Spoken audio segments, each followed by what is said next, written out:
Bonjour et bienvenue dans le ZCL. Nous serons ensemble jusqu'à 14 heures. On va recevoir plusieurs invités dont certaines sont déjà sur le plateau avec nous. On va accueillir Katharina Jacobson, directrice du musée Saint-Jean-Perse. Bonjour. Bonjour. Elle est là pour nous parler d'une exposition de peinture, donc Robert Radford, Retour à Pointe-à-Pitre. Ce sera l'occasion de découvrir cet artiste avec elle. Ensuite, on aura Guylaine Martial. Bonjour, autrice. Elle est là pour nous parler de Perles de femmes, un récital poétique qui aura lieu aussi donc ce vendredi. C'est à Basse-Terre, c'est ça? Oui, tout à fait.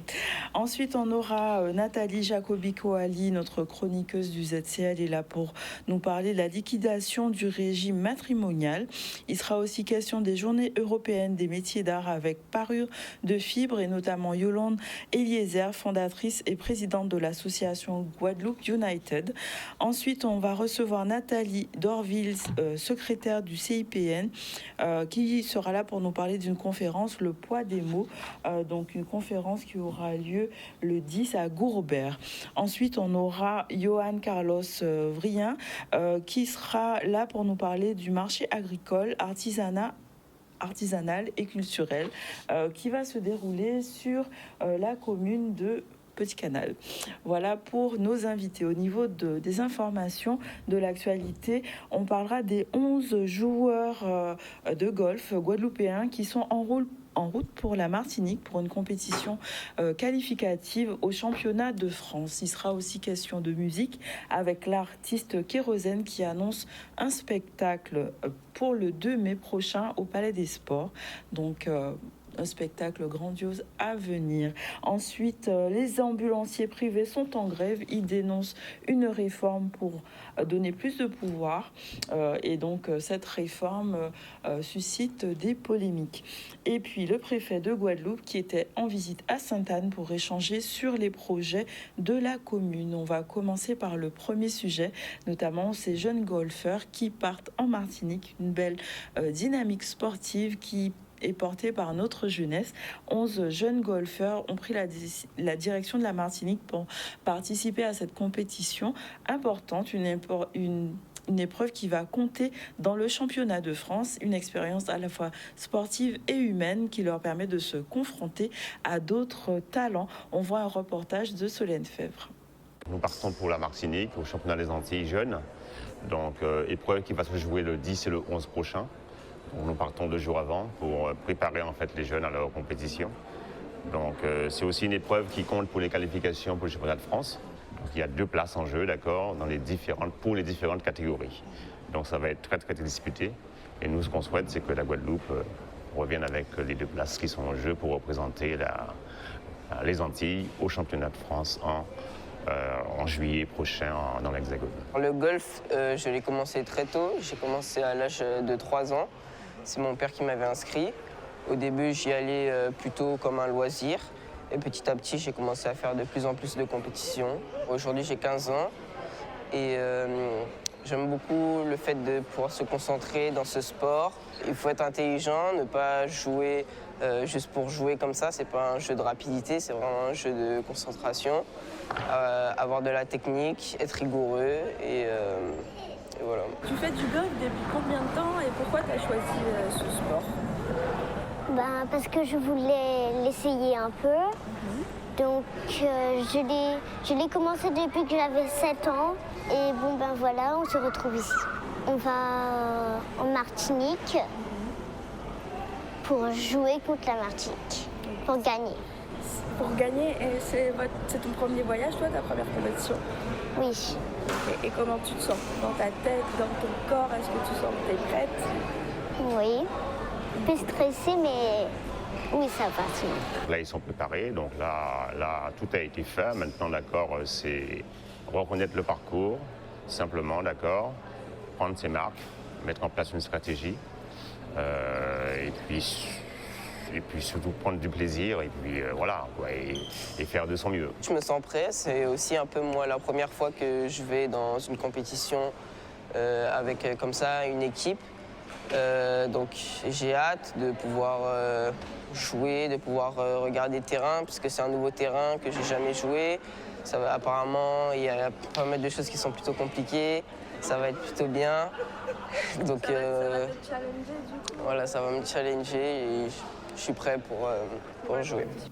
Voilà, donc une belle aventure pour ces jeunes. On va passer dans un univers artistique avec l'exposition de Robert Radford, Retour à Pointe-à-Pitre. C'est un regard artistique qui va mettre en lumière cet artiste peintre qui est associé à la Guadeloupe. Et donc pour cela, on en reçoit Katharina Jacobson, la directrice du musée Saint-John-Perse, qui va nous parler de cette exposition et déjà de cet artiste. Alors, qui est Robert Radford ? Alors, Robert Radford et non pas Redford, parce que c'est vrai que même si on cherche son nom sur les réseaux, on arrive facilement à l'acteur. Donc, c'est un métis guadeloupéen qui est né à Pointe-à-Pitre. D'accord. D'où le titre, Robert Radford, Retour à Pointe-à-Pitre, et qui se met à la peinture assez rapidement et qui part vers l'âge de 14 ans et subit un exil de son île qu'il va garder dans son cœur et après dans son parcours artistique. Il va travailler au niveau national, va peindre, va faire beaucoup d'expositions collectives et personnelles, et puis va revenir très tardivement, 2017, à Marie-Galante, où il va finir sa vie, et en 2025, il va décéder juste après avoir exposé à l'Écomusée de Marie-Galante. C'est un artiste qui a très peu exposé ici, qui est très très peu connu ici, mais je pense que certains ont dû voir une de ses œuvres, notamment à Paris Noir, et à l'occasion d'un don que j'expliquerai un peu après, nous avons décidé de lui rendre hommage avec ce retour dans cette île. Donc c'est un artiste contemporain. Sa démarche, elle était autour de quelle thématique? Est-ce qu'il y avait une orientation sur son travail? Alors il était très marqué par l'actualité. Donc il a fait des expositions aussi bien sur la Caraïbe. On a des expositions aussi sur la Palestine en 2006 déjà. Il est très inspiré par les songes, les rêves. Une fois, il raconte qu'il a eu un songe qui lui a dit de prendre un livre d'Aimé Césaire. Il est tombé sur un de ses poèmes et il a décidé de faire une exposition à partir d'une phrase du livre, Susciteuse eau. Et donc, exposition qui a eu un succès retentissant, et Aimé Césaire y avait été. Donc voilà, très inspiré par l'actualité. L'exil aussi, c'est quelque chose qu'on retrouve énormément. Et parmi les œuvres que nous avons, ce qui revient, c'est un côté beaucoup plus religieux. Alors, c'est quelqu'un qui était très ouvert sur toutes les religions, et qui avait une tante qui était religieuse, catholique. Et donc, il a toujours eu cette fibre. Et après le décès de son petit frère, il a eu un peu une rancœur envers l'Église. Et donc, a beaucoup peint autour de cette thématique. On a des livres de lui, parce qu'il a fait beaucoup de croquis, avec les stations du chemin de croix. Donc que vous pourrez retrouver dans l'exposition. On a des œuvres très marquées avec des croix. Voilà, donc c'est un peu empreinte de spiritualité. D'accord. Et pourquoi en fait son message, son regard, est-ce que ça résonne encore? Pourquoi le mettre en lumière, ce choix de cet artiste-là? Alors, il y a énormément de parallèles. Donc, Robert Radford fait un parallèle aussi, nous rappelle un peu Saint-John-Perse avec cette thématique de l'exil. Tous les deux partent vers 13-14 ans. Voilà, Robert Radford revient, pas Saint-John-Perse, mais il y a de cette notion qu'on retrouve dans les deux artistes. Donc, pour nous, Musée Saint-John-Perse, ça faisait sens. Il y a aussi, et surtout, la volonté de remercier un don qui a été fait. Donc, Sophie Radford, la fille de Robert Radford, à sa mort, a souhaité, avec l'implication de mon collègue Hubert Godefroy, qui est à l'Écomusée de Marie-Galante, a souhaité permettre que ces œuvres restent en Guadeloupe. Donc on a reçu des appels qui nous disaient, voilà, il y a des œuvres de Robert Radford, il ne faut pas que cet artiste parte de la Guadeloupe, il faut qu'on trouve un lieu. Nous, on s'est proposé, c'est un devoir de mémoire, donc on s'est proposé. Donc Sophie Radford a décidé de faire un don à la fois au musée municipal Saint-John-Perse, donc à la ville de Pointe-à-Pitre, et surtout au diocèse de la Guadeloupe, de la Guadeloupe, qui a reçu les plus grandes œuvres, notamment les croix, les très grandes croix. Donc on a des quadruptyques, voilà, et des triptyques, et avec l'ambition que son père avait de pouvoir exposer ses œuvres à l'église Saint-Pierre et Saint-Paul, parce qu'il était pointois. Et donc on a travaillé avec le diocèse et on s'est dit, pour l'instant, l'église doit être rénovée. Donc, c'est pas possible. Oui, nous, le musée municipal, nous sommes délocalisés au pavillon de la ville, juste à côté de l'église. Donc, quoi de mieux que de pouvoir remercier pour ce don, accueillir à proximité de l'église et puis rendre hommage et faire connaître cet artiste qu'est Robert Radford. D'accord. Donc, le vernissage, c'est demain. L'exposition commence samedi. Qui aura lieu donc jusqu'au 29 juin. Est-ce qu'il y a des propositions qui seront faites, j'imagine que oui, aux scolaires pour que les jeunes puissent découvrir cet artiste? Alors, nous avons entamé une session de médiation culturelle, effectivement. Donc, il y aura, avec les guides conférenciers de la ville de Pointe-à-Pitre, des sessions pour les scolaires, mais aussi pour le tout public, avec visite de l'exposition et de l'église Saint-Pierre et Saint-Paul, pour faire aussi le parallèle avec son souhait. Nous organiserons aussi des ateliers de peinture, puisque c'était un peintre qui recherchait notamment le bleu, la bleuté, comme il dit, comme le ciel bleu de Pointe-à-Pitre qu'il a marqué et qui l'a incité à devenir peintre. Et donc, avec une artiste peintre, nous allons faire des ateliers effectivement ouverts au tout public, gratuits, parce que nous sommes un lieu où nous voulons que les gens se sentent bien et que l'art s'exprime. Exactement. Je vois que vous avez aussi une deuxième actualité, c'est ça, les rencontres du Galta. Alors, c'est au niveau de la médiathèque, parce que vous savez que la ville de Pointe-à-Pitre est très dynamique et essaie de proposer des animations pour le tout public.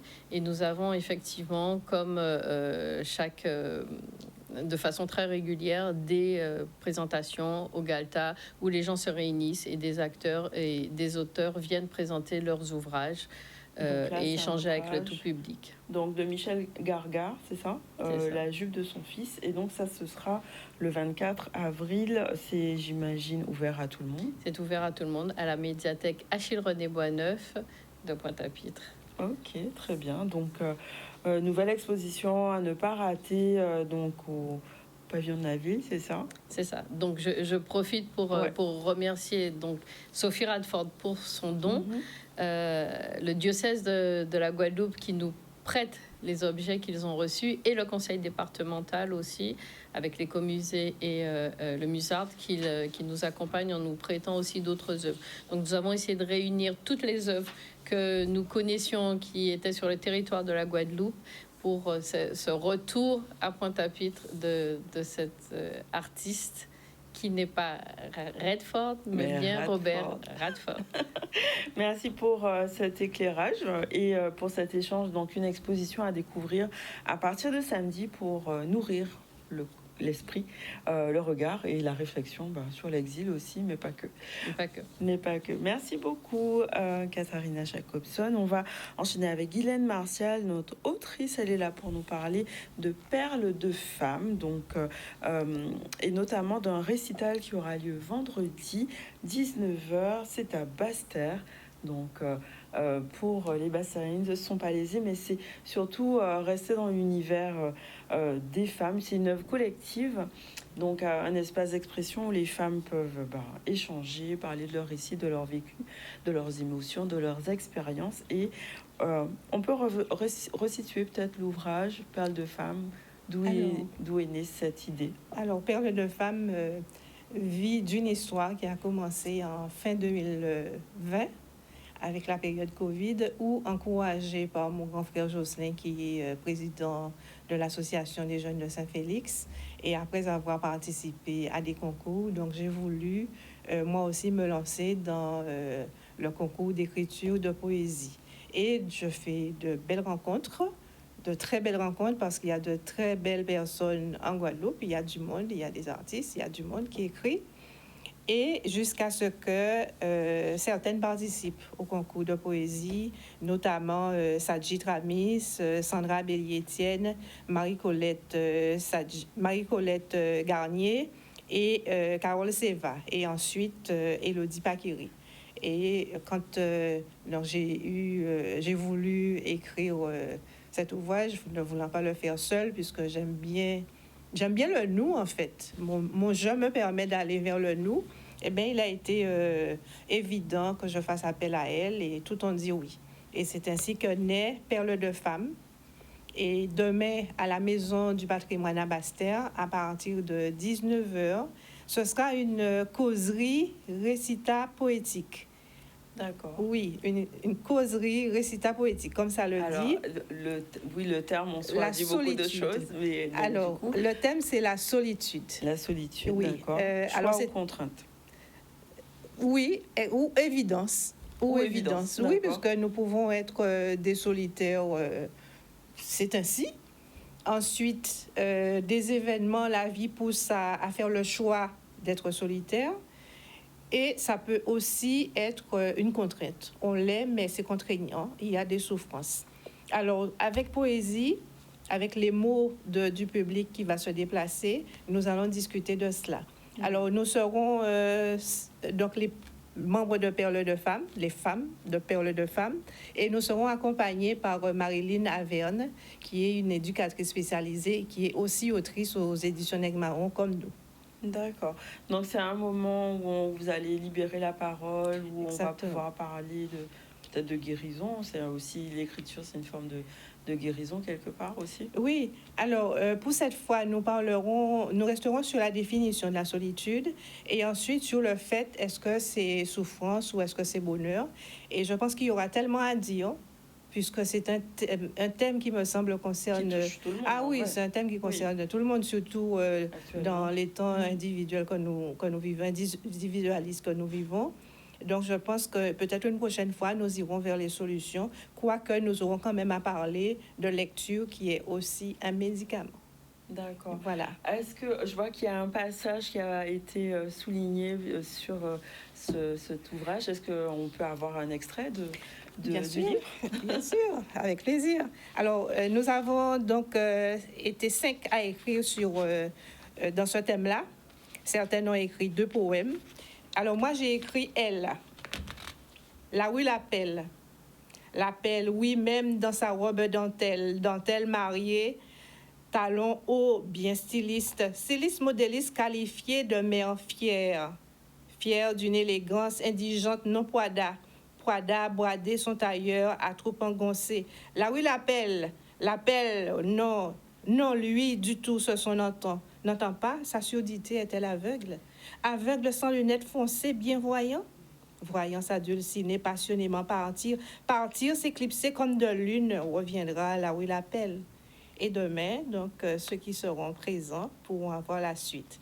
Alors, dans ce texte que j'ai écrit, je parle de la solitude comme étant la liberté.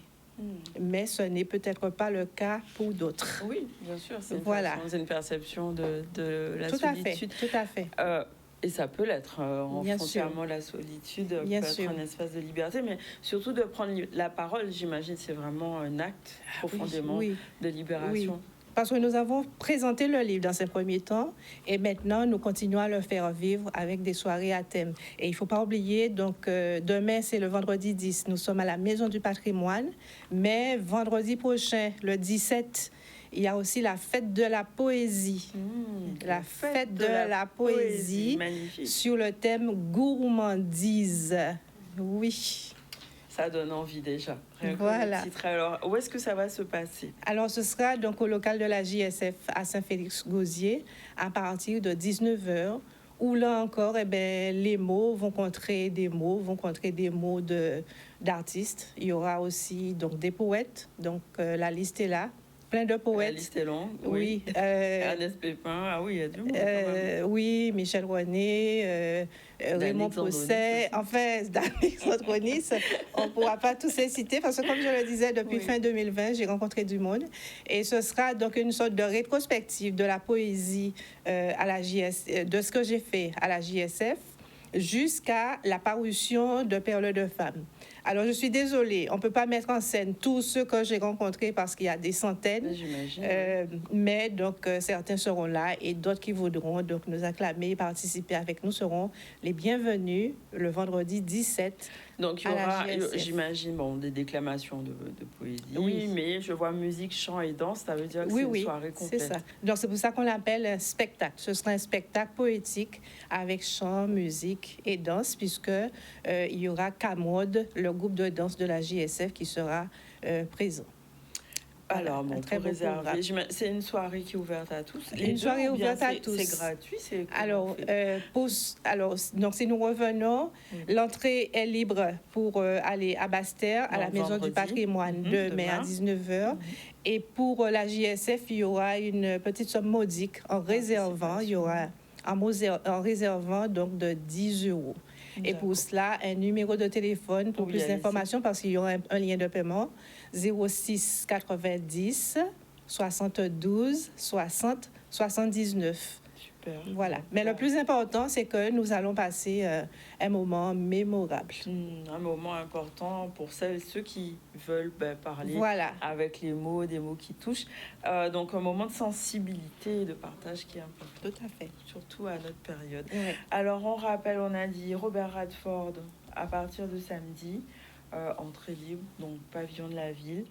On a parlé vendredi 10, donc ça c'est sur Basse-Terre pour Perles de femmes et la soirée poétique de à la JSF plutôt, le 17 avril à partir de 19h. Bon, j'espère que vous avez pris toutes vos petites notes pour bloquer vos dates pour tous ces événements. Merci mesdames. Merci à vous. Et on va faire notre première pause publicitaire. On revient dans un instant avec Nathalie Jacobi-Coali. Il sera question de liquidation de régime matrimonial.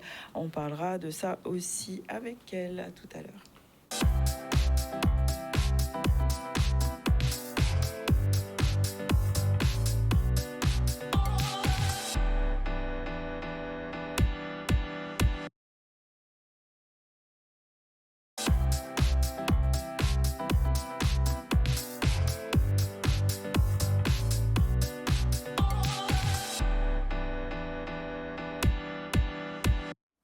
Nous sommes de retour sur le plateau du ZCL. Donc pour la deuxième partie, on va recevoir dans un instant Nathalie Jacobi-Coali, notre chroniqueuse, qui va nous parler de liquidation du régime patrimonial. On en parle tout à l'heure. Bonjour Nathalie. Bonjour.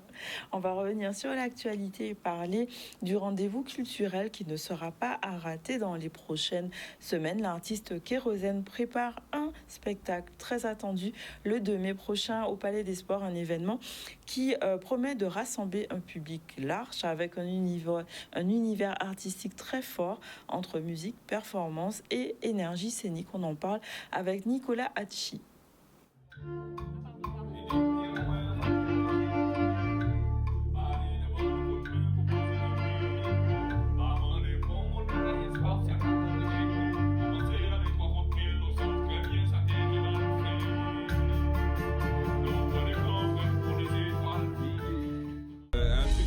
Vraiment, là vous êtes dans la partie musicale, mais on essaie vraiment de créer une expérience audiovisuelle. On essaie de faire plus qu'un concert habituel.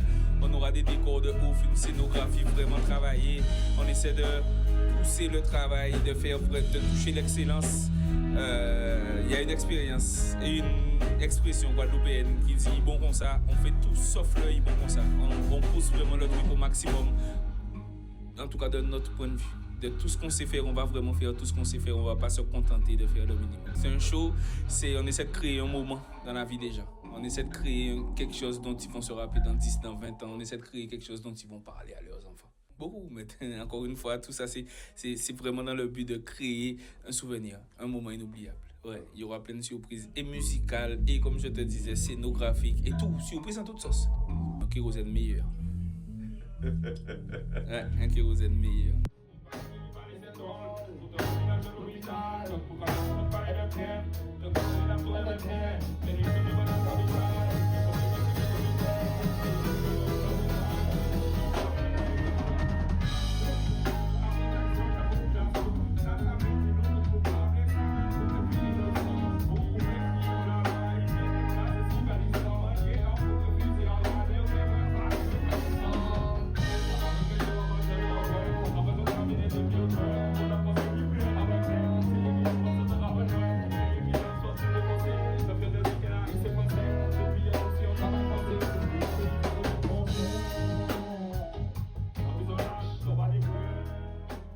Voilà, donc un concert qui promet de belles énergies. On va parler maintenant de grève des ambulanciers, les ambulanciers qui sont privés, qui sont actuellement en grève, au cœur des mobilisations.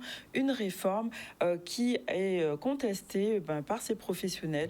Ils dénoncent une décision qui pourrait impacter fortement leurs conditions de travail, mais aussi la qualité de prise en charge des patients. On en parle avec Olivier Félix. Il faut savoir qu'aujourd'hui, c'est le 8 avril, c'est la journée de l'ambulancier. Donc, l'ambulancier aujourd'hui doit pouvoir expliquer sa mission, son rôle dans la société et expliquer pourquoi ce métier-là est important ou combien important pour la sécurité de la population. Bon, maintenant, nous avons une grosse difficulté, c'est que le gouvernement, dans sa volonté de décentralisation, a prévu une loi qui reporte un certain nombre de missions ou de pouvoirs au préfet. Alors, soit c'est une volonté politique.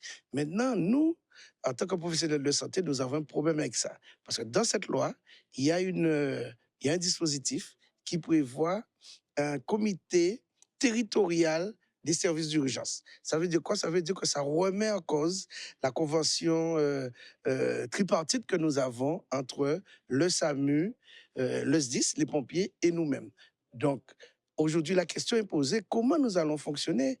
Et donc, comme il y a des incertitudes, puisque nous n'avons pas été conviés à la table de négociation, et que je dis « on », c'est la profession de sa totalité au niveau national. Donc, comme nous sommes inquiets de la suite, et nous voyons déjà le pourtour de ces dispositifs, nous sommes inquiets, donc nous sommes mobilisés aujourd'hui sur le territoire de la Guadeloupe, mais partout en France, pour dire non à cette façon de faire déjà. Pourquoi vous voulez parler des métiers sans les acteurs? Donc, nous réunir, mettre à côté cette loi, ce projet de loi, et nous réunir pour pouvoir travailler, parce que nous ne sommes pas fermés à des évolutions, mais des évolutions constructives. Aujourd'hui, si nous ne travaillons pas, nous mettons en danger la population. Parce que je vous rappelle que nous assurons un service d'urgence, et nous répondons aux appels du 15. Et donc, par conséquent, si nous ne sommes pas sur le terrain H24, eh bien, ce manque-là se fera sentir directement vers les populations. Donc, nous sommes réquisitionnés et nous allons répondre effectivement à cette réquisition puisque nous y sommes obligés. Et pour pouvoir matérialiser notre mouvement, nous avons des affichettes sur les véhicules disant que nous sommes mobilisés. Les négociations se jouent au niveau national. Mais vous savez que même, parce que nous avons des revendications que je qualifiais de tronc commun, qui soient adaptés à nos territoires. Donc c'est là que nous avons déjà un travail que nous faisons en amont. Si jamais cette loi-là, ce projet de loi-là devait aboutir, nous devons être prêts pour pouvoir amender et pour pouvoir le rendre efficace sur notre territoire.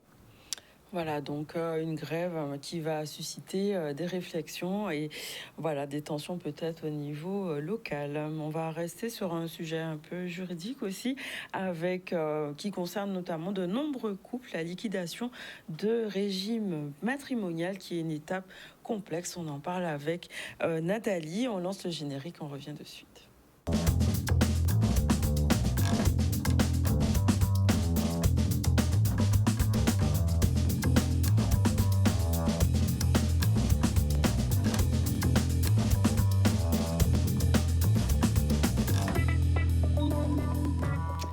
Alors Nathalie, c'est à vous mettre. On va parler justement de liquidation du régime matrimonial.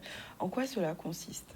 Alors déjà, ça va consister. Donc déjà, ça va concerner les couples mariés, parce que lorsqu'effectivement il y a liquidation du régime matrimonial, ça veut dire que le couple s'est marié. C'est Donc séparé. oui, mais en fait, pour qu'il y ait liquidation du régime matrimonial, il faut déjà qu'il y ait mariage. Oui, déjà. Et donc après, justement, donc généralement, ça arrive au moment de la séparation, au moment du divorce. Donc généralement, comment ça se passe? Il faudra partager les biens acquis pendant le mariage. C'est ça la liquidation du régime matrimonial. Et donc c'est différent en fonction du type de divorce qu'on a, c'est ça? Ça va effectivement, il y aura une divergence en fonction du type de divorce que les époux vont choisir. Donc, admettons, donc, si c'est un divorce par consentement mutuel, la liquidation du régime matrimonial doit se faire en amont, c'est obligatoire, à savoir qu'il faudra désigner un notaire. Donc, lorsqu'on fait un divorce par consentement mutuel, pour rappel, les époux sont censés être d'accord sur tout. D'accord, ils sont Ça d'accord arrive pas souvent, j'imagine. Si, ça arrive quand souvent, même, le divorce d'accord, par consentement mutuel, parce Ok. que, en fait, ce que ça veut dire un divorce par consentement mutuel, ça veut dire, en fait, on est d'accord pour divorcer. On a compris qu'effectivement, C'est la fin. l'union ne fonctionne pas, Voilà. et on est d'accord sur les points importants. Donc, généralement, c'est assez simple quand les époux n'ont pas d'enfants, parce qu'effectivement, généralement, ils veulent juste divorcer et se séparer. Donc, s'ils ont acquis des biens en commun, il faudra faire la liquidation du régime matrimonial en amont, donc à savoir prendre un notaire. Donc ça veut dire que si les époux sont d'accord sur tout, généralement ils sont d'accord sur le notaire qu'ils vont choisir. Et effectivement, le notaire va estimer les biens en commun, calculer les droits de chacun et faire la liquidation. Donc si par contre les époux ont des enfants en commun et qu'on fait un divorce par consentement mutuel, ça veut dire quoi? C'est qu'on est d'accord également sur les modalités, effectivement, du droit de visite hébergement, la fixation de la résidence des enfants, le montant de la pension alimentaire. On est d'accord sur tout. C'est ça le divorce Donc par tout se consentement mutuel. fait en amont, en fait, non, en cas de consentement mutuel. Si c'est un divorce par consentement mutuel, la liquidation du régime matrimonial se fait en amont, parce que lorsqu'on fait le divorce par consentement mutuel, il faut que la question des biens soit réglée. Parce que lorsqu'on divorce, ça veut dire qu'il n'y a plus rien qui nous lie. Donc, il ne doit plus avoir de biens en commun. Tout est clair, Voilà. Tout Est clair, tout a été les fait biens en ont amont. été séparés, il y a eu liquidation, on arrive au moment du divorce, On signe juste le papier et point. Voilà, c'est ça. On signera la convention réglant les effets du divorce, dans laquelle, effectivement, on aura indiqué tous les éléments concernant les époux, concernant les enfants, et effectivement, et après, ça sera homologué soit par le notaire, parce que lorsqu'on fait un divorce par consentement mutuel, soit effectivement c'est de la compétence du notaire, soit c'est de la compétence du juge aux affaires familiales. Et donc, dans les autres types de divorce, j'imagine que c'est pas pareil. Alors non, parce que dans les autres types de divorce, à savoir, ça sera les divorces judiciaires, donc le divorce accepté, le divorce pour faute et le divorce pour altération définitive du lien conjugal. Donc pour ces trois types de Altération définitive du lien conjugal. D'accord. Altération. Bon, je reviendrai sur c'est une pas- autre chronique ça peut être sur les intéressant. éléments les motifs du divorce. Donc on est dans le cadre d'un divorce judiciaire. Donc ça veut dire en quoi? Ça veut dire qu'effectivement, donc on saisit le juge aux affaires familiales par la voie d'une assignation en divorce. Et dans ce cas précis, soit effectivement concernant la liquidation du régime matrimonial, on peut très bien le faire en amont, comme on peut le faire pendant ou après la procédure de divorce. Ça n'a pas d'incidence sur la procédure en divorce en elle-même. D'accord. Par contre, effectivement, comme je l'ai dit, quand c'est un divorce par consentement mutuel, l'obligation, c'est que ça doit être fait en amont. Mais il n'y a pas cette obligation lorsque on fait un autre type de divorce. Ça peut arriver après le jugement de divorce. D'accord. Et donc, alors, comment se déroulent ces opérations de liquidation et de partage? Comment on procède à la liquidation du régime matrimonial? Alors, il faut savoir que lorsqu'on fait la liquidation du régime matrimonial, en amont, il faut qu'effectivement qu'il y ait une phase amiable. D'accord? C'est obligatoire. Et lorsqu'on n'est pas d'accord, ça sera la phase judiciaire. Mais la première phase, c'est la phase amiable, à savoir que les époux vont devoir saisir un notaire. Donc, si on est dans le cadre d'une procédure de divorce, donc dans le cadre effectivement des demandes qu'on peut faire au juge, on peut demander la désignation d'un notaire. C'est possible, d'accord? Et donc un seul notaire pour les deux. Oui, bien sûr, D'accord. oui. Il y aura toujours un seul notaire pour la liquidation du régime Oui, matrimonial, bien oui. sûr. Et donc, on peut demander effectivement la désignation d'un notaire, comme effectivement, ça peut arriver après la procédure de divorce. Là, pareil, ça peut être l'un ou l'autre des ex-époux qui va saisir un notaire et le notaire après va rentrer en contact avec l'autre époux pour convenir effectivement d'un rendez-vous pour pouvoir demander effectivement les demandes de chacun des époux concernant les biens en commun. D'accord, mais il faut quand même les estimer, c'est bien. Tout à fait. Justement, c'est dans cette phase de liquidation du régime matrimonial que le notaire va demander aux époux de faire une estimation des biens. Donc, généralement, ils vont prendre un agent immobilier, ils vont estimer les biens. Donc, cette procédure sera généralement contradictoire parce que il peut y avoir des divergences, parce que si un époux de son côté va voir justement un agent immobilier et que l'autre époux estime que le montant est trop bas par rapport à la valeur du bien, il peut demander une contre-expertise. D'accord ? Donc c'est pour ça qu'il faut que cette estimation soit contradictoire, que les deux époux soient présents lors de cette expertise, qu'ils choisissent ensemble effectivement l'agent immobilier qui sera mandaté pour faire cette estimation. Et après effectivement cette estimation, le notaire pourra faire ses opérations de parentage. Donc, alors, il y a une contre-expertise, du coup... Pas obligatoirement, hein. Pas forcément. Non. C'est si, justement, on n'est pas d'accord. Parce qu'effectivement, si un époux décide seul de contacter un agent immobilier, l'autre n'est pas informé. Et que lorsqu'il reçoit, effectivement, cette expertise, il se rend compte ou il estime que le montant qui est proposé est trop bas par rapport à la valeur du marché du bien. Donc là, à ce moment-là, vu que l'expertise n'aura pas été contradictoire, ça veut dire qu'elle n'aura pas été conviée à cette expertise, il pourra demander par la voie judiciaire une contre-expertise. Donc ça, c'est possible. D'accord. Et après, on peut acheter les parts de l'autre, on n'est pas obligé de vendre, c'est ça? Donc après, comment ça se passe? Donc déjà, lorsqu'on fait la liquidation du régime matrimonial, donc lorsque le notaire va faire les opérations d'expertise, en amont, il va demander à chacun qu'est-ce qu'il souhaite. Donc il y en a un qui peut très bien dire, moi je souhaite garder le bien en commun parce qu'effectivement, j'y réside. Pourquoi j'y réside? Parce que dans le cadre du divorce, on peut demander l'attribution la jouissance du domicile conjugal. Parce que des fois, il y a un des époux qui est parti du domicile conjugal. Ou sinon, lorsque les deux époux résident dans le domicile conjugal, c'est le juge qui peut trancher pour effectivement attribuer la jouissance du domicile conjugal à l'un ou l'autre des époux. D'accord ? Et donc là, à ce moment-là, si l'un des époux réside dans le domicile conjugal et qu'il souhaite effectivement continuer à y vivre, il peut demander effectivement à l'attribution préférentielle et racheter les parts de l'autre époux. D'accord ? Comme effectivement, les deux époux peuvent très bien décider de vendre le bien, parce que ça n'intéresse aucun des deux époux à résider dans le logement. Et à ce moment-là, ils vont partager les fruits de la vente en fonction de leurs droits respectifs, en fonction des droits qui auront été calculés par le notaire. Et il y a également aussi une autre possibilité, c'est que le bien reste en indivision.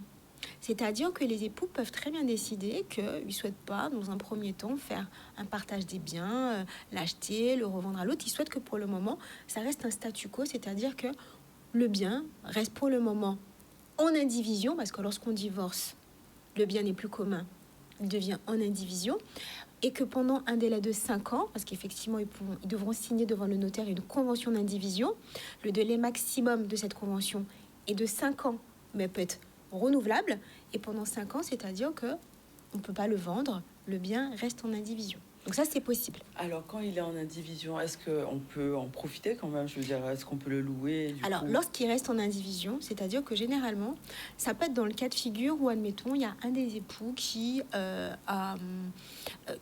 admettons, est infirmier et qui utilise le bien pour son activité professionnelle. Alors, dans un premier temps, il n'a peut-être pas forcément la nécessité que le bien soit vendu, ou il a peut-être pas non plus les fonds pour racheter les parts de l'autre, et l'autre est d'accord.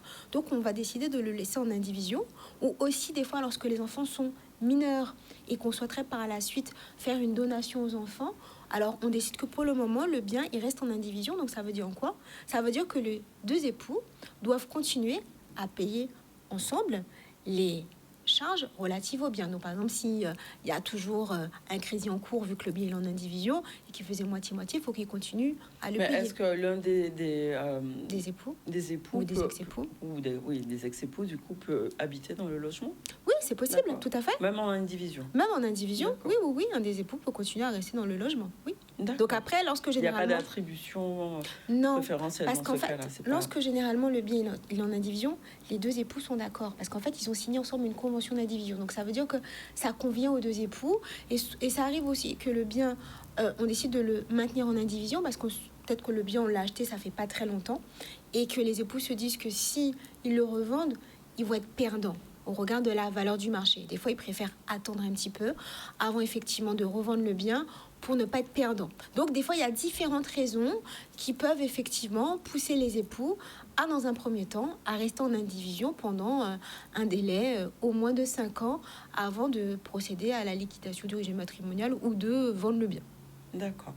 Qu'est-ce que c'est l'attribution préférentielle? Alors, l'attribution préférentielle, justement, c'est ce que j'ai indiqué tout à l'heure, c'est si l'un des époux réside dans le logement ou pas et qu'il demande à pouvoir jouir, à pouvoir acquérir le logement en priorité par rapport à l'autre. Donc là, à ce moment-là, il va demander l'attribution préférentielle et le notaire va calculer les droits de l'autre époux et il devra racheter les parts de l'autre époux. Donc là, ça c'est toujours dans, on va dire, dans une espèce de communication fluide et de consentement, en tout cas. Fluide. Après, c'est pas forcément fluide. C'est-à-dire que lorsqu'on est devant le notaire effectivement demande à chacun des époux leur souhait. Après, on peut très bien ne pas être forcément d'accord sur certains points. Mais quand on n'est pas d'accord, qu'est-ce qui se passe alors du coup, Alors, lorsqu'on n'est pas d'accord. Lorsqu'on est d'accord sur rien concernant le bien. Alors là, à ce moment-là, le notaire, il va devoir rendre un PV de difficulté parce qu'effectivement, il ne pourra pas effectivement rendre sa mission, il ne pourra pas faire son opération de partage. Et là, ça voudra dire qu'on devra faire la liquidation judiciaire. Lorsqu'effectivement, le notaire fait la liquidation, qui calcule les droits de chacun et qu'il y a un des époux qui n'est pas d'accord sur le calcul des droits, le notaire va proposer des choses et il y a effectivement à chaque fois opposition d'un des époux, le notaire il peut pas faire la liquidation. Et qu'est-ce qui se passe dans ce cas-là? Et justement, le notaire va rendre un procès-verbal de difficulté et il faudra saisir le juge aux affaires familiales pour faire la liquidation judiciaire. Ça sera le juge qui va trancher. C'est ça. Et ça sera une nouvelle procédure judiciaire. Il y a un délai pour la liquidation? Non. Alors non, le législateur n'a fixé aucun délai. Donc c'est pour ça que des fois ça arrive qu'il y a des couples qui se séparent, mais qui divorcent, mais qui font jamais la liquidation du régime matrimonial, qui se remarient sans procéder à la liquidation du régime matrimonial. Et après, la conséquence, c'est que ce sont les héritiers, lorsqu'effectivement ils vont ouvrir la succession, qui devront en amont procéder à la liquidation du régime matrimonial de leurs parents. Et si effectivement, si ce sont... Ça arrive souvent. Ça arrive souvent parce que souvent, les gens, des fois, se préoccupent pas spécialement de la liquidation du régime matrimonial. Pourquoi ils vont pas il arrive qu'ils s'en préoccupent pas. Admettons, ils ont 2 maisons. Chacun réside dans une maison. Donc ça gêne pas. Ça gêne pas, en fait, parce que de façon amiable, chacun paie les charges relatives à sa maison. Par contre, si l'un des deux décède, là, ça pourra poser un souci à la succession. Parce que ça voudra dire que y aura des impôts à payer pour cette maison, il y aura des charges. Et là, à ce moment-là, c'est les héritiers qui auront intérêt à faire la liquidation du régime matrimonial. Et même l'autre époux, pourquoi? Parce que, l'ex-époux, parce que le bien sera en indivision, donc ça voudra dire que les charges également, il sera tenu également des charges. Donc là, à ce moment-là, il y aura intérêt à faire la liquidation. Ok, merci en tout cas pour ces éclairages et pour ce sujet, je pense qu'il touche beaucoup de monde. Oui, tout à fait. C'est ça. On va aller en direction de l'artisanat, de la création locale, donc avec un événement qui met en valeur le savoir-faire local, avec les Journées européennes du métier d'art, l'événement Parure de Fibres nous propose une immersion dans les matières végétales, qui vont devenir des œuvres d'art. Et on reçoit donc Yolande Eliezer pour nous parler de Parure de Fibres, notamment qui est fondatrice et présidente de l'association Guadeloupe United. Bonjour. Bonjour, merci de me recevoir. Avec plaisir. Alors, Parure de Fibres, d'où est née cette idée d'utiliser la fibre végétale? Alors en fait, nous sommes une association qui regroupe des artisans de Guadeloupe qui sont vanniers, tisserands, tresseurs, fabricants de balais en fibres végétales. Et donc nous travaillons essentiellement des matières premières de Guadeloupe. Et l'idée est arrivée parce que en faisant le planning de l'année 2026, on s'est dit que pour les Journées européennes des métiers d'art, il fallait absolument qu'on se mette en valeur et qu'on crée un événement qui parlerait de nos métiers d'art et aussi de ces matières premières que nous utilisons. Donc, matières premières, est-ce que c'est, à votre sens, assez connu, qu'on peut exploiter vraiment ces fibres végétales? Alors, je dirais malheureusement non. D'où cet événement. On sait qu'il y a des fibres en Guadeloupe. Elles ne sont pas suffisamment, on va dire, utilisées parce que avoir ces fibres nécessite d'aller les chercher, d'aller les cueillir soi-même en forêt ou proche de son habitation. Et il n'y a pas de filière structurée pour ça. Et donc, du coup, c'est plutôt un inconfort quelque part dans le travail. Et je pense que c'est peut-être à cause de ça que nous ne sommes pas suffisamment nombreuses à aller vers ces métiers, parce qu'il faut aller chercher sa matière première, la préparer. Une fois qu'elle est préparée, faire ses créations. Donc, ça demande un temps. Et voilà, exactement. C'est tout un parcours. De création, en fait, exactement. Vraiment. Et donc, c'est ce que nous mettons en lumière durant cette journée, qu'on se rende compte qu'effectivement, ce sont de beaux métiers. Ce sont des métiers qui donnent du sens et de la valeur à ces fibres qui sont issues du territoire et qui concernent quelque part aussi, qui font partie de la culture et de l'identité guadeloupéenne, puisque lorsque l'on crée, il faut d'abord créer à partir des matières premières qui existent de son territoire, en fait. Donc, c'est mettre en valeur aussi l'existant, la nature, notre environnement, c'est ça? Exactement, la biodiversité guadeloupéenne, d'autant plus que beaucoup de ces fibres sont des espèces envahissantes, sont des espèces aussi qui n'existaient pas à l'époque, qui ne sont pas d'origine du territoire, qui ont été importées. Et étant des espèces envahissantes, les travailler, c'est aussi une manière de pouvoir réguler ce caractère envahissant de ces plantes. Donc, qu'est-ce qu'on fait avec ces fibres comme c'est des bijoux? Quelle création? Enfin, j'imagine bijoux. Ah oui. C'est le premier mot qui vient, oui, mais évidemment. Il doit y avoir d'autres choses qu'on... Tout à fait. Donc, c'est pour cela que cette journée aussi, on a du coup lancé plutôt sur le caractère mode, puisque qui dit fibre dit textile. En fait, ça concerne le secteur du textile. Et donc, dans le secteur du textile, donc vous avez les métiers comme j'ai cité, vannerie, tressage. Mais qui dit fibre dit aussi le fil. Voilà. Et donc, on peut aussi utiliser le fil pour faire de la broderie, notamment.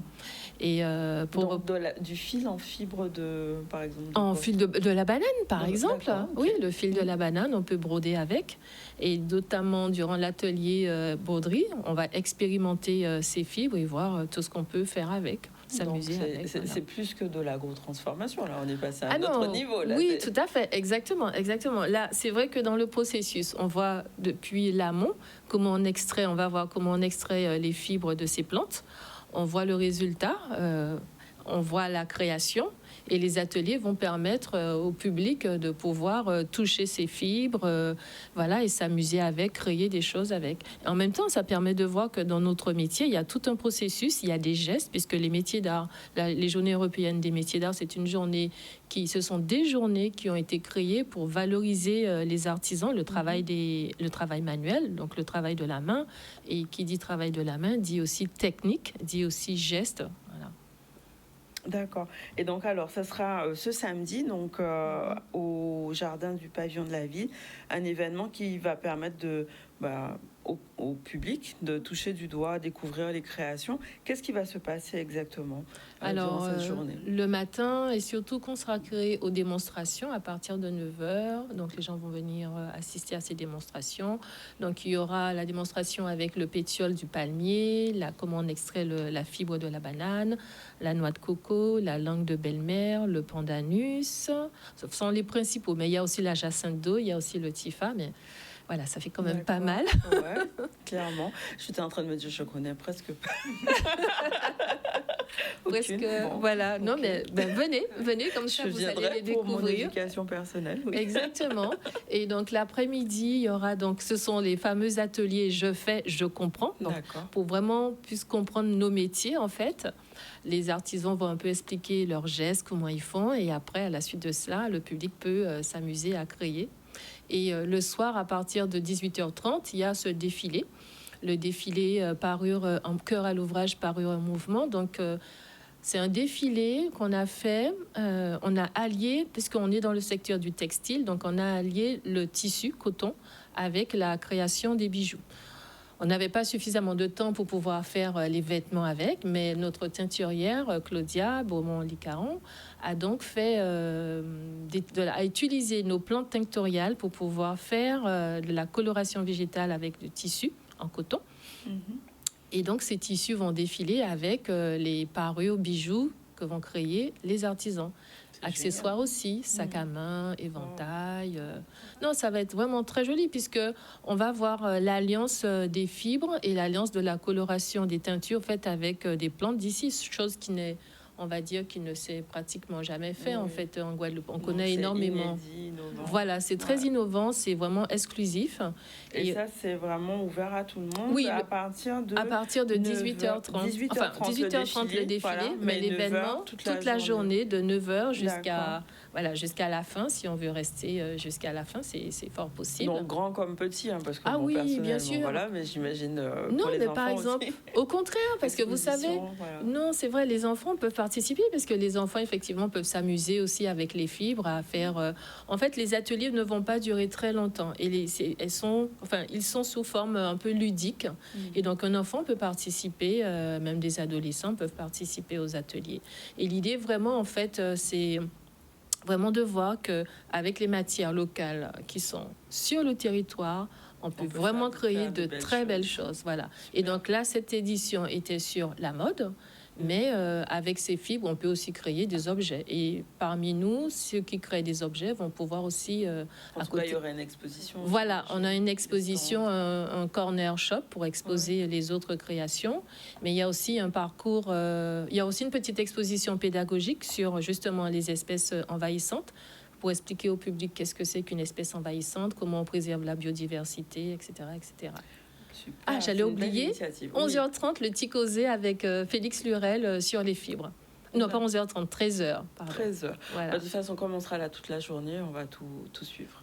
Eh ben, avec grand plaisir. Une belle initiative, voilà, qui met la richesse de notre territoire vraiment en valeur, c'est le cas de le dire. Donc, c'est au pavillon de la ville, samedi, à partir de 9h. Et elle nous a expliqué les différents temps à ne pas rater. Défilé parcours 18h30, toujours à Pointe-à-Pitre. Voilà. Merci beaucoup. Merci à vous. On va faire notre pause publicitaire. On revient dans un instant. Il sera question de conférence sur le poids des mots avec Nathalie Dorville. On revient dans un instant.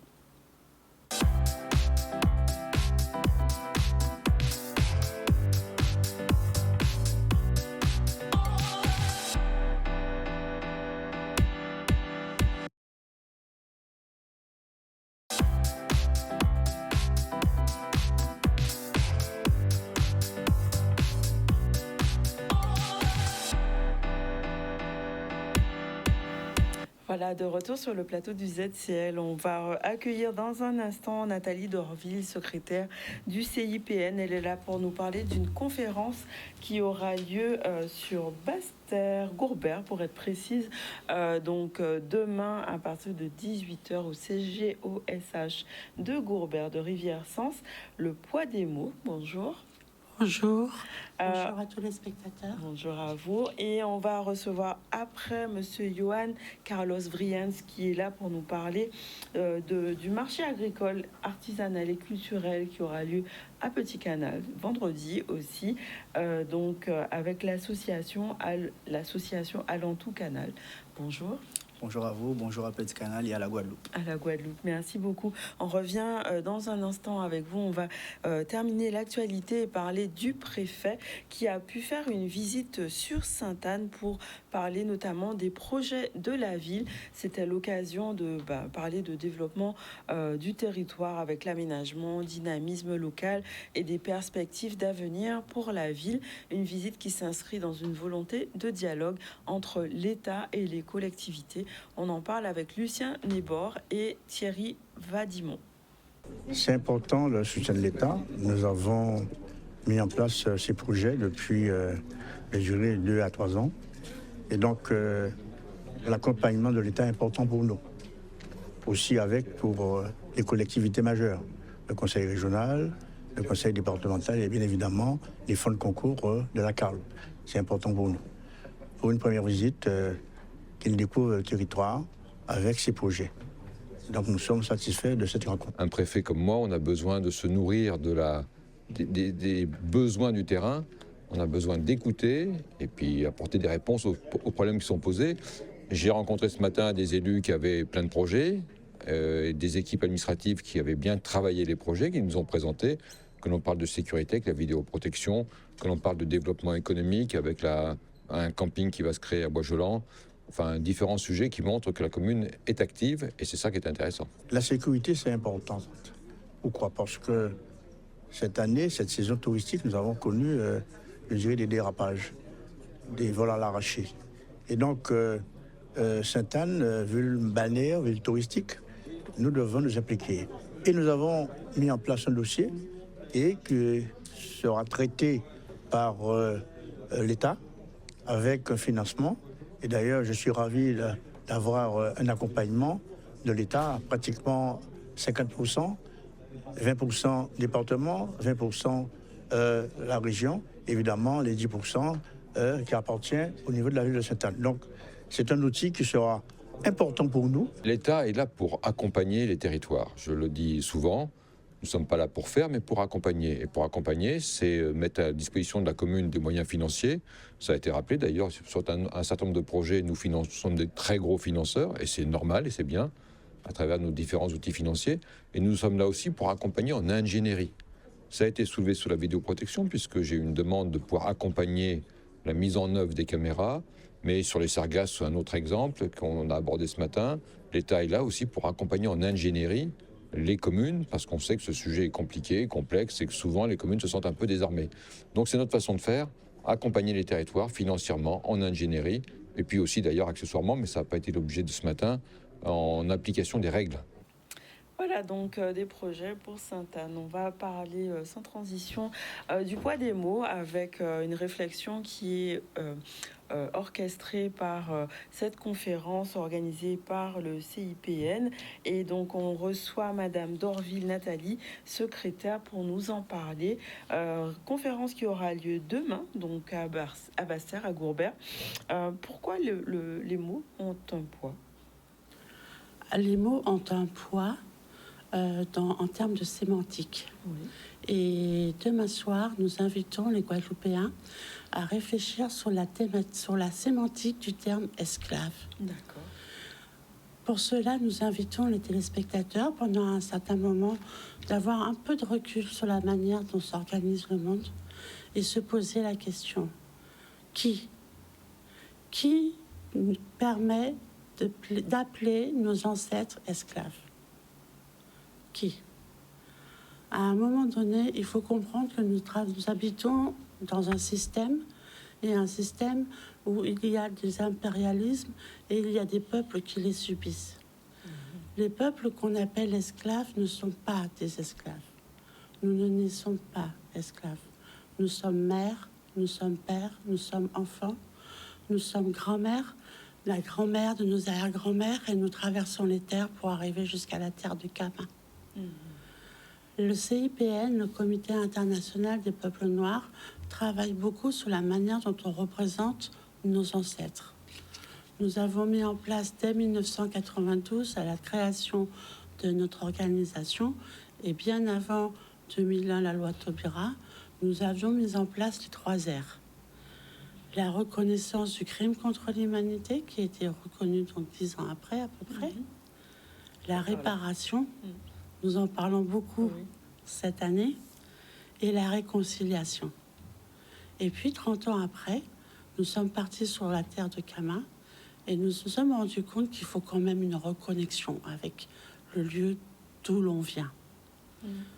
C'est pour cela que nous avons mis en place 2 autres aires: la reconnexion et la réhabilitation de nos ancêtres. Et demain, nous allons travailler sur la question de la réhabilitation. Remettre du sens dans les mots, dans le choix des mots. Et donc remettre du sens dans les mots. Dire que nos ancêtres sont des esclaves, c'est très fort. On a une représentation psychique de ce terme qui montre un personnage indolent qui subit, qui fait rien. De contraintes. Et de contraintes. C'est mortifère. C'est mortifère, Et d'autre part, ce n'est pas notre histoire, ce sont les autres. Comme le disait Dessalines déjà, lors de l'indépendance d'Haïti en 1804, il disait « Laissons cette épithète à nos agresseurs ». Donc il s'agit de communiquer mieux et de changer en fait l'impact des mots sur la personne, sur notre société. Oui, je crois qu'il faut arrêter, il faut cesser d'appeler nos ancêtres esclaves et le CIPN propose de les appeler Africains réduits en esclavage. C'est important les mots pour l'image que nous donnons au monde et l'image que nous donnons à notre descendance. Lorsque nos enfants nous demandent d'où l'on vient, qui nous sommes, quelle est notre histoire, quel est notre ancêtre, on ne peut décemment pas dire « ma chère fille, mon cher enfant, ton ancêtre était esclave ». Il faut changer les termes. Il faut dire tes ancêtres, ce sont des Africains réduits en esclavage. Ces éléments-là permettent de mettre en place des racines de d'où l'on vient pour savoir d'où l'on va. C'est comme on voit sur la fiche, vous avez mis processus de déshumanisation. Donc c'est réhumaniser vraiment qui nous sommes, c'est ça? C'est ça. C'est-à-dire qu'avec le mot esclave, on nous déshumanise. On nous retire notre part d'humanité, on nous retire notre part de nos racines. Et on va, grâce à l'intervention d'Hélène Migerel, de psychanalyste, Jean-Jacob Bicep, secrétaire de l'UPLG, José Jean-Pierre, président du MIR, trois acteurs que nous remercions de participer à cet événement. Nous allons expliquer en quoi ce terme esclave nous déshumanise complètement. Et nous allons également proposer des alternatives pour nous appeler autrement. Si nous commençons à travailler sur ces mots, nous allons commencer à mettre le doigt sur ce que nous sommes et même commencer à dire si c'était des Africains réduits à l'esclavage, qu'ont-ils fait? Comment ont-ils réagi? La mise en esclavage a commencé en 1600, au XVIIe siècle. Dès la première année, le peuple s'est levé contre l'oppression. Dire que nos ancêtres sont des esclaves, c'est historiquement de toute façon faux, puisque par exemple, en 1794, il y a eu la première abolition de l'esclavage. Jusqu'en 1802, nous nous sommes battus, nous étions affranchis. Nous avons gagné la bataille de Dolé. Ce n'est pas nous qui avons décidé de redevenir esclaves. Cela a été imposé par la guerre et dans le sang, et nous avons laissé la vie. D'accord. Et donc après, alors là, vous allez parler donc si on va s'attacher au mot esclave, c'est ça? Et vous avez prévu d'autres conférences pour retravailler d'autres mots ou bien Oui, cette conférence est une première pour cette année. Il va y avoir une autre conférence à Pointe-à-Pitre et d'autres actions seront mises en place pour aider et développer, dévoiler au monde et aux Guadeloupéens et à nos enfants surtout la manière dont on peut nous appeler, la manière dont il faut nous appeler maintenant. Depuis le 25 mars, il s'est passé quelque chose de très important cette année. Ce qui s'est passé à l'ONU. Oui. Nous avons 123 pays qui ont dit que effectivement l'esclavage est le pire crime qu'on puisse faire. C'est-à-dire qu'aujourd'hui, nous levons le voile de la honte, nous levons le voile du problème de, comment on dit, du problème où on se dit nos ancêtres étaient esclaves, c'est pas possible, on se plaignait, non, on peut plus. Le voile de la plainte est terminé.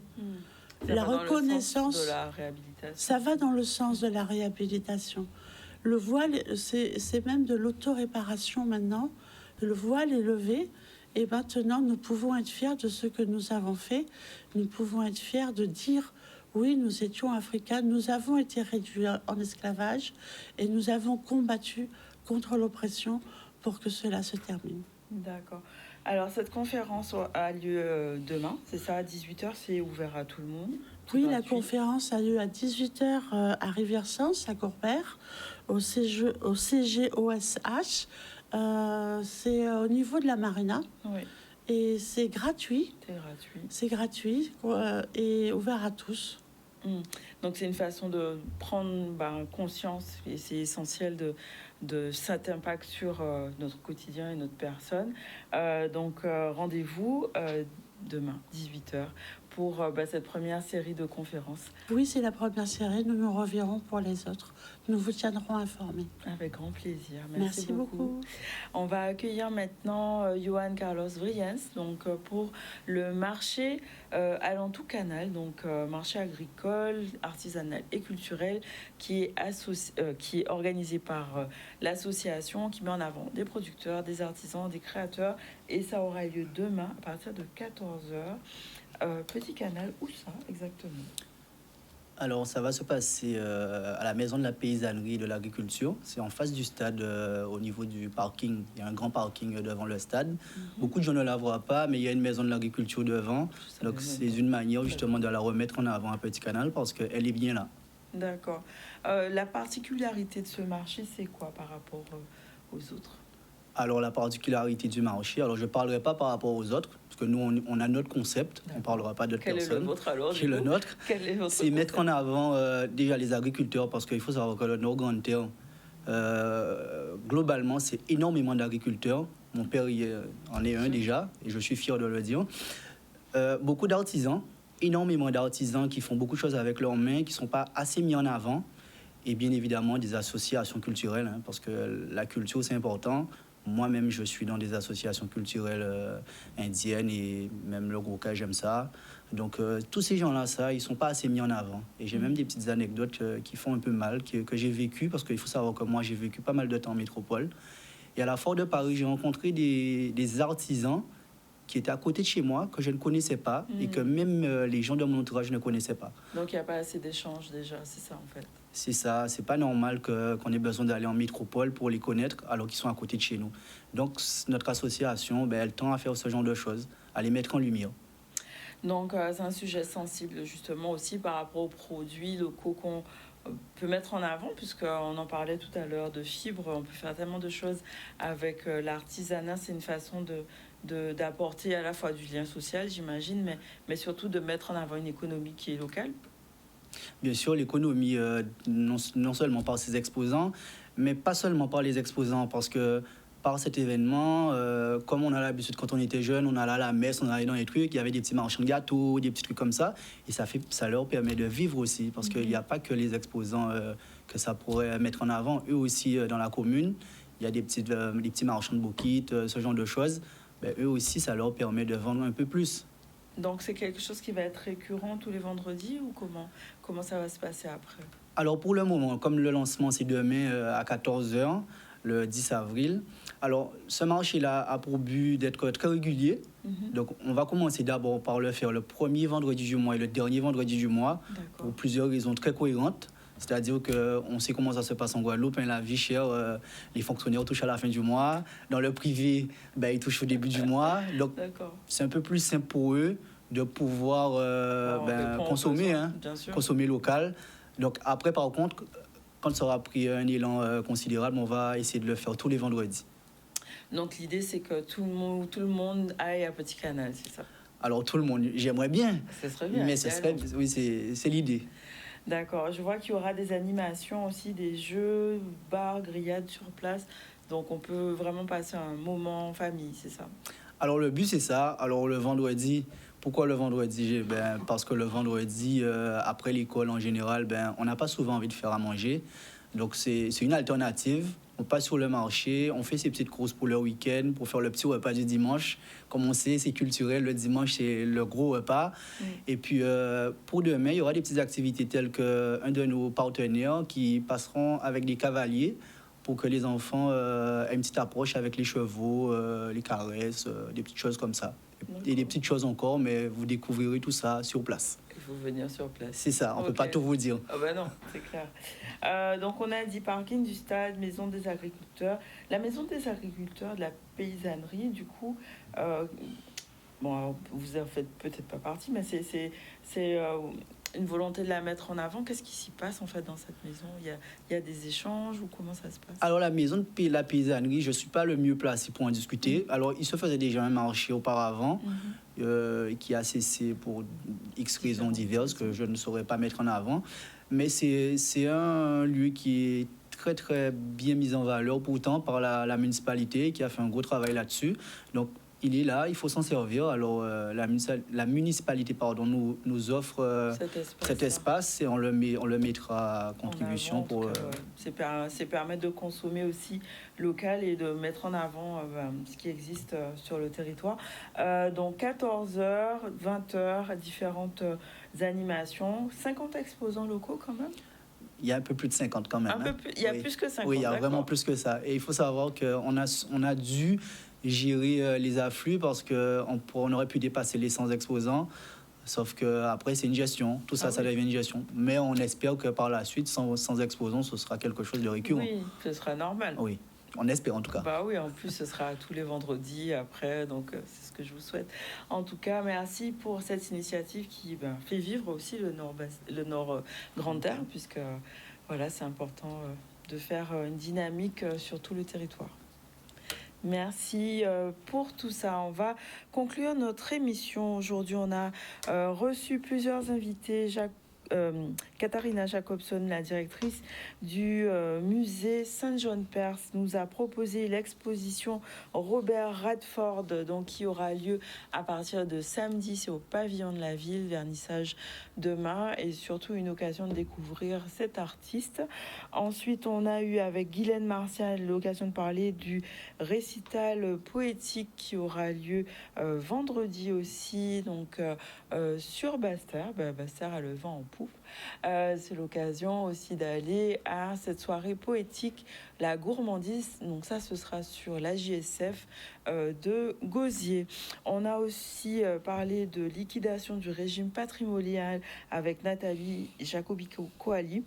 Il était question de fibres et de parures de fibres avec Yolande Eliezer, fondatrice et présidente de l'association Guadeloupe United.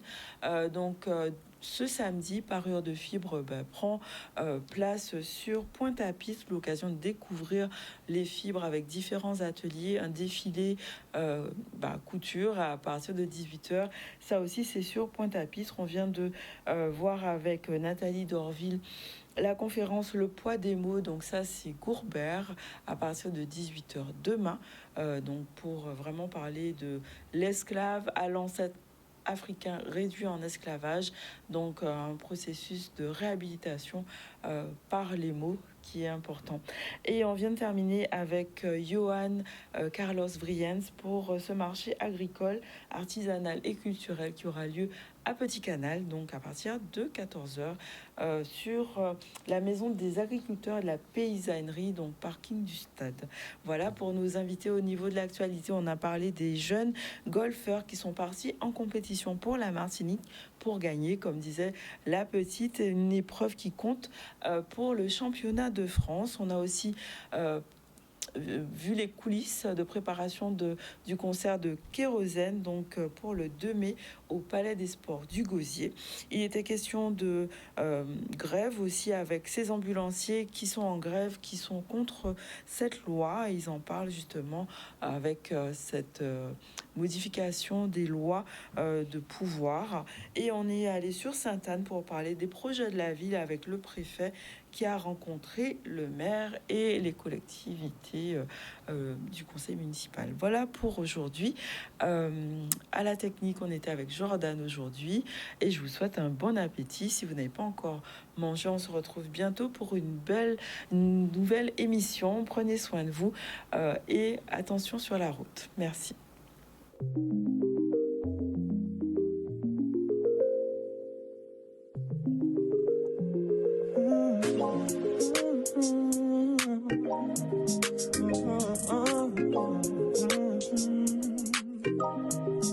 Apparemment, on va jouer, il partit, sur la parler. En tout genre ça qui est total. La mouche de la paix qui attend tout, aïe, nous pas veut dire encore à t'aller. À nous qu'aille là, oui, nous n'y pour shine. Oh, oui, nous n'y pour shine, ouais. Aïe, yeah. Restez tout bout malgré tempête ou bien l'orage, yes. J'ai que d'où tellement douce ou tellement sauvage en même temps. Aussi magnifique, aussi local. Si y'a manière où qu'a fait beau, qu'a belle occasion, ouais, ça m'a love.